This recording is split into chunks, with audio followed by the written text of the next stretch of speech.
नमस्कार, राज की बात में आपका स्वागत है। फर्जी किसानों का आंदोलन, जिस तरीके से इन लोगों ने कोशिश की थी कि इस बार तो मोदी सरकार को घुटने पर ला देंगे, टाय टाय फेस हो चुका है। सारा एजेंडा फेल हो चुका। इनके आका राहुल गांधी विदेश जा रहे हैं इनके लिए मदद मांगने के लिए, और अरविंद केजरीवाल अपनी परेशानियों में ऐसे उलझ गया है, कब ईडी उसे गिरफ्तार कर लेगी उसे खुद समझ में नहीं आ रहा, इसलिए अपने ड्रामा में लगा हुआ है। लेकिन दूसरी तरफ जो फर्जी किसान नेता है, दलाल नेता, जिसने अपने आकाओं के इशारे पर मोदी सरकार को घुटने पर लाने की कोशिश की थी, उन लोगों की हवा निकल चुकी है, हेकड़ी निकल चुकी है। सारे तंबू उखड़ रहे हैं और ट्रैक्टर मार्च की हवा निकल चुकी है, क्योंकि टिकैत के सारे लोग जो सोच रहे थे ट्रैक्टर लेकर हाईवे पर आएंगे, दिल्ली तक घुस जाएंगे, क्योंकि खट्टर सरकार ने तो इन लोगों को अंदर आने नहीं दिया, तो अब नोएडा से चलता हुआ हम दिल्ली की तरफ ट्रैक्टर ले जाएंगे, हाईवे को जाम कर देंगे, ऐसा कियोस्क पैदा कर देंगे जिससे कि सरकार की परेशानी बढ़ जाए। लेकिन जिस तरीके से मनोहर लाल खट्टर ने इनको सबक सिखाया और आज पंढेर गिड़गिड़ा रहा है,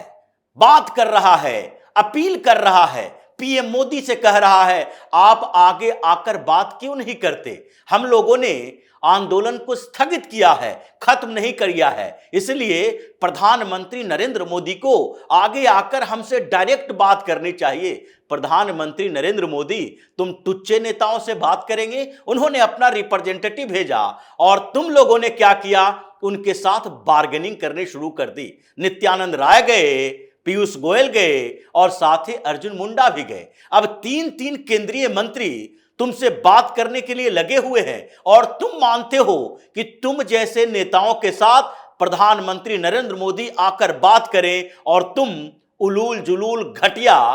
अपनी डिमांड रखो उनके सामने और वो तुम्हारे डिमांड पर क्या बोलें इसके बारे में सोचें। ये संभव नहीं है। इसलिए इन लोगों को अब लगने लगा है कि हमारा आंदोलन का जो तरीका था वो सही नहीं था, हमारे आकाओं ने हमें ही बेवकूफ बना दिया, आगे बढ़ा दिया। अब बेइज्जत होकर पिट पिटाकर वापस जा रहे हैं। सारे तंबू ये जो शंभू बॉर्डर पर थे वो भी उखड़ रहे हैं, खिनौरी बॉर्डर पर भी उखड़ रहे हैं। सारे ये पंजाब से जो भाड़े के टट्टुओं को लाया था वो अब वापस जा रहे हैं। इसलिए पंढेर पागल हो गया है। उसने कहा कि अभी यह आंदोलन खत्म नहीं हुआ है, अभी तो 29 तारीख का इंतजार करो। 29 तारीख नहीं, अभी पूरे मार्च का इंतजार करो। मार्च में तो ये मॉडल कोड ऑफ कंडक्ट भी लागू होने वाला है, जैसा पीएम मोदी ने इशारा कर दिया है अपनी मन की बात में कि अब आगे हम चुनाव के बाद ही मुलाकात हो सकती है, क्योंकि मार्च में ये संकेत मिल रहा है कि चुनाव आचार संहिता लागू हो जाएगा, डेट अनाउंस हो जाएगा और उसके बाद ये फर्जी किसान अगर दिखाई पड़े 144 तो लागू होगा और इनकी वो हस्त्र हो जाएगी जो इन लोगों ने सोचा भी नहीं था। इसलिए पंढेर कह रहा है कि पीएम मोदी को इस बात का जवाब देना चाहिए कि 50,000 फोर्स हरियाणा के बॉर्डर पर क्यों लगाए हैं। इसका जवाब देने की जरूरत क्या है। सबको पता है कि 50,000 फोर्स क्यों हरियाणा के बॉर्डर पर लगाया गया है, क्योंकि तुम लोगों ने पंजाब से गुंडे बुलाए, ट्रैक्टर से गुंडे बुलाए, ट्रॉलियां लेकर आए और साथ ही जेसीबी मशीन लेकर आए, वहां पर पुआल में आग लगाए, आग में मिर्ची झोंककर हरियाणा पुलिस के जवान और पैरामिलिट्री फोर्सेस के जवानों को तुम बेवकूफ बनाने की कोशिश किए। और जब आंसू गैस के गोले छोड़े गए उसके लिए मास्क लाए, बुलेट प्रूफ केबिन बनवाए, तुम लोगों ने पत्थर लाए और पत्थरबाजी की। अब इससे ज्यादा क्या हो सकता है रीजन कि हमने 50,000 फोर्सेस क्यों लगवाए हैं। पंढेर को यह जवाब प्रधानमंत्री नरेंद्र मोदी से ढूंढने की जरूरत नहीं है, बल्कि यह तो साफ दिखाई पड़ रहा है कि तुम लोगों ने जिस तरीके से बड़े बड़े हथियार लेकर बॉर्डर पर एक हंगामा खड़ा करने के लिए आए थे और दिल्ली में घुसना चाहते थे और पिछली बार की तरह जैसे 26 जनवरी को तुम लोगों ने तांडव मचाया था वैसे ही करने की कोशिश कर रहे थे, इसलिए मनोहर लाल खट्टर को सामने आना पड़ा।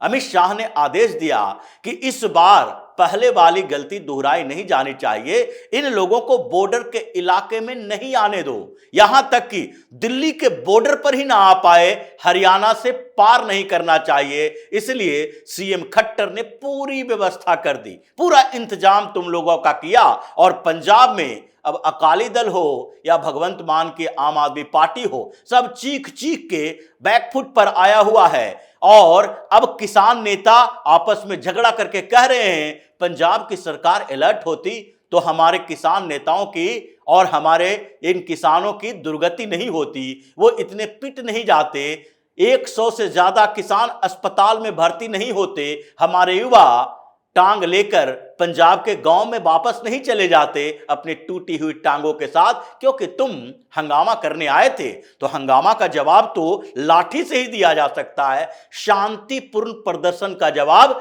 बातचीत होता है, हंगामा का जवाब हंगामे से दिया जाता है, लाठी डंडों से दिया जाता है। और इसलिए जब इन लोगों से स्थितियां संभल नहीं रही थी तो संयुक्त किसान मोर्चा को सामने लाया गया। हालांकि संयुक्त किसान मोर्चा भी कुछ नहीं कर पा रहा है, टिकैत सिर्फ फड़फड़ाने के लिए आया। तो खट्टर की बात तो अलग थी, उसके बाद तो योगी की बारी थी कि अब सीएम योगी आदित्यनाथ कैसे इन लोगों का स्वागत करेंगे। और इसलिए जब टिकैत ने कहा कि 26 तारीख को ट्रैक्टर लेकर हम हाईवे से गुजरेंगे और दिल्ली में घुस जाएंगे, पूरे हाईवे को जाम कर देंगे, किसानों की ताकत दिखा देंगे, तो इससे पहले ही योगी आदित्यनाथ की सरकार ने आदेश दे दिया, पुलिस वाले तैनात हो गए, पहले ट्रैफिक एडवाइजरी जारी किया गया कि देखिए ये लोग पागलों की फौज है, ये आएगा और उससे पहले आप लोगों के लिए व्यवस्था कर देते हैं, ट्रैफिक की ज्यादा समस्या ना हो इसलिए अपने रूट को चेंज कर लीजिए। लेकिन ये लोग जब आएगा तो इसके लिए भी व्यवस्था है और धारा 144 लगा दिया गया। फिर जब ये यमुना एक्सप्रेस वे पर आने वाले थे, एंट्री पॉइंट पर ही इन लोगों को रोक दिया गया। लेकिन इन लोगों की समस्या क्या है? समस्या तो ये थी कि पहले ये देख चुका है कि हरियाणा बॉर्डर पर क्या हुआ। हरियाणा बॉर्डर पर जब जबरदस्ती ट्रैक्टर से बैरिकेड तोड़ने की कोशिश की गई, कंक्रीट के ये जो बैरिकेड लगाए गए थे उसको तोड़ने की कोशिश की गई, तो उसके बाद हरियाणा पुलिस के जवानों ने जिस तरीके से इन लोगों का स्वागत किया, उसके बाद ये टिकैत गैंग के लोग भी समझ गए कि वहां तो खट्टर साहब ने जिस तरीके से स्वागत किया है उससे दुगनी तैयारी योगी आदित्यनाथ पहले से रखे हुए हैं। और इनके खास एक और विशेषता है, क्योंकि सीएम योगी ने एक नई प्रचलन व्यवस्थाएं शुरू की जिसको सिर्फ हिंदुस्तान के अलग अलग राज्यों में नहीं बल्कि यूरोप में भी जिसकी मांग की जाती है। केवल बुलडोजर नहीं, हर्जाना की वसूली, नोटिस भेजे जाएंगे, अगर एक भी कंक्रीट की दीवार टूटी तो उसका पैसा भी तुम ही लोगों से लिया जाएगा। सीसीटीवी कैमरे लगाए गए थे एंट्री पॉइंट पर ही कि जो जो सामने आएगा मार धाड़ करने की कोशिश करेगा, पहले तो उसकी ठुकाई करो और उसके बाद यह देखा जाएगा कि इनके घर की व्यवस्था क्या है। जैसे राकेश टिकैत के बारे में तो पूरी कुंडली तैयार है, उसके गांव का सरपंच ही उसके खिलाफ शिकायत कर चुका है कि कैसे वो गांव के तालाब को भर के अपना घर बना लिया है, कैसे उसने 70 करोड़ से ज्यादा की प्रॉपर्टी अवैध तरीके से रख रखी है, कैसे वो मॉल में इन्वेस्टमेंट किए हुए हैं, ये पैसा आया कहां से। टिकैत इसलिए डरा हुआ है कि इस बार हम पंगा नहीं ले सकते, लेकिन उपस्थिति तो दर्ज करनी है, इसलिए ट्रैक्टर मार्च तो निकाला। लेकिन जैसे ही उत्तर प्रदेश पुलिस के जवान दिखाई पड़े और एंट्री पॉइंट पर यानी यमुना एक्सप्रेस वे पर चढ़ने से पहले ही जैसे पुलिस ने कहा यहीं पर रुको, यहां से आगे नहीं, तो इन लोगों के हौसले पस्त हो गए। सोचने लगा कि जैसे हरियाणा की सरकार ने किया ये उससे भी दुगने तेजी से करेगा और उससे भी ज्यादा कठोर कार्रवाई होगी, इसलिए यहीं पर बैठ जाओ, पीसफुल प्रोटेस्ट करो, पीसफुली करो, क्योंकि हंगामा करोगे तो उसका जवाब तो लाठी डंडे से दिया जाएगा। इसलिए शांतिपूर्ण तरीके से अगर तुम्हें प्रोटेस्ट करना है, आंदोलन करना है, मोदी सरकार को बदनाम करने के लिए घूम घूम कर, जैसे पिछली बार राकेश टिकैत अलग अलग राज्यों में जाकर किसानों की बात कर रहा था, वो करना है तो कोई बात नहीं है। वो करने के लिए तुम स्वतंत्र हो और सरकार भी उसका जवाब देने के लिए स्वतंत्र है, क्योंकि तुम हंगामा करते रह रहे हो। वहां पीएम मोदी किसान सम्मान निधि के माध्यम से किसानों के अकाउंट में डायरेक्ट पैसे भेज रहे हैं, वहां एमएसपी बढ़ाने की बात की जा रही है, वहां अनाज भंडारण के लिए 1,25,000 करोड़ रुपए के नए प्रोजेक्ट शुरू किए जा रहे हैं, वहां कोऑपरेटिव सोसाइटी बनाई जा रही है जिसमें तुम जैसे दलालों की जरूरत नहीं होगी।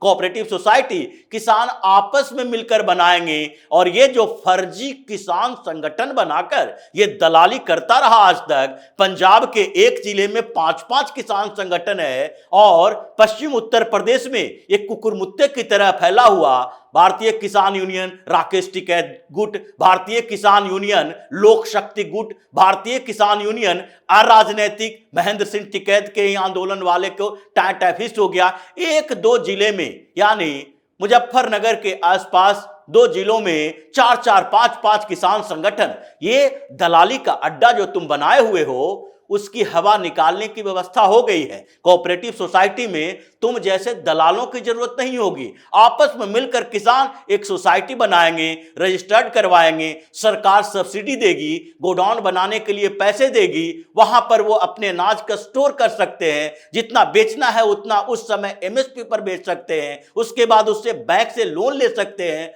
मतलब व्यवस्था ऐसी है कि हर किसान के लिए सरकार ने ऐसे ऐसी योजनाएं डाली है जिससे तुम्हारा ये फर्जी तरीका कि किसानों के एमएसपी की गारंटी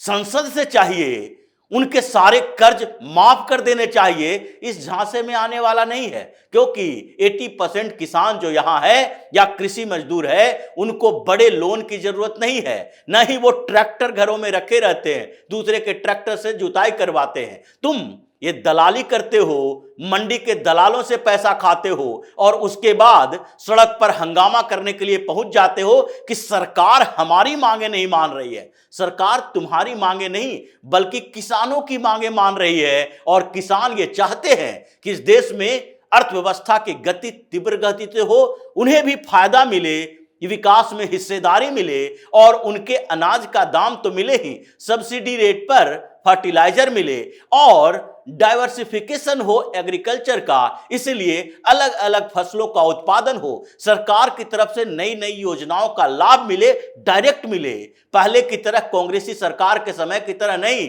1 रुपया चला केंद्र से और यहां पर आते आते 20-25 पैसा बचा, सारे बीच के दलाल खा गए। डायरेक्ट बेनिफिट ट्रांसफर के तहत सीधे अकाउंट में पैसा आए सब्सिडी का, इसलिए ये सारे दलाल परेशान हैं और परेशानी की बड़ी वजह यही है कि मोदी की सरकार जब से आई है 2014 के बाद इनकी दुकानें बंद हो चुकी है, इनके पास करने के लिए कुछ नहीं है, दलाली के अड्डे बंद हो चुके हैं, ये नेगोशिएट नहीं कर पाते। इनको राजनीति में लाने वाली ये जो पार्टियां थी जो कि टिकट दे देती थी, नहीं तो एमएलसी बना दिया, राज्यसभा भेज दिया, ये दुकानें भी बंद हो चुकी है, इनका इंपैक्ट खत्म हो गया। किसान अब डायरेक्ट सरकार से जुड़े हैं, पोर्टल बने हुए हैं, इंश्योरेंस हो रहे हैं फसलों के। तो इसलिए इन लोगों को लगता है कि अगर हम हंगामा नहीं करेंगे, इस सरकार को नहीं बदलेंगे, तब तक हमारी दलाली की दुकानें नहीं चलेगी। लेकिन इस बार अमित शाह ने कमान संभाली,